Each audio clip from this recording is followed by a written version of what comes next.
Engkau nangis yang Gak ini. tuh Nikah. nikah je orang. Iya. Pasal yang dua di pelaminan. Iya. Allah. Ibu hati. Berapa tahun nang cewek na?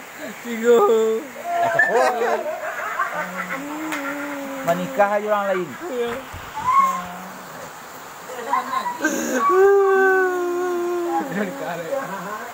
Belum nikah na. Matang. Payang kan? Enggak. Ndak. Nan caliak nan senian dua dah. Enggak. Dia calik jauh mana? Iya. Ibu hati dia ya. Ditinggal kawin judul na ya. Iya. Kini li tak kenal je mana orang ketiang ni kak. Hah? Kini li tak kenal je mana ketiang ni. Enggak. Ndak. Enggak ada lah. Nala bahagia je laki ni ya. Dia dia lah itu ya. Berarti waang dia lah kok sengsara ya. Mana ni? Ibu na kan jadi. Ya. Kalau cewek sempuang, wah kalau rugi memang melagi nang. Cinta ini membunuhku judulnya. Mana yang lagu? Pandai. Lagu no? Cinta ini membunuhku.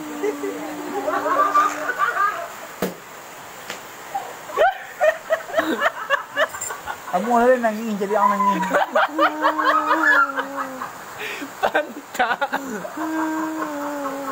Tepuk keruk. Tapi lanjut lah. Lagu na leh. Dia nak minum kecil je ke. Anu cipiang nak dah. Tega yang membuat sempoh ya. Kalau dulu kau lah bulan kau lah bintang judul cerita orang ya. Ini menikah orang lain lah. Ini le pangalan lagi nak tiang no. Di takana na waang nego. Enggak. Enggak.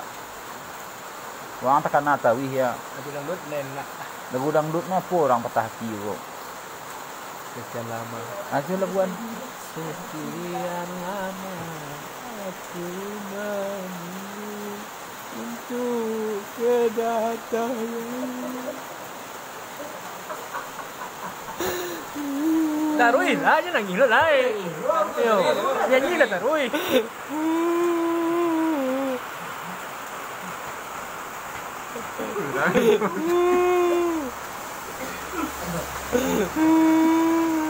Kau nak cari dukun petang.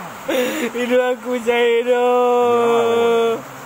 Cari dukun petang, dukun cewek no. Oh, iyalah.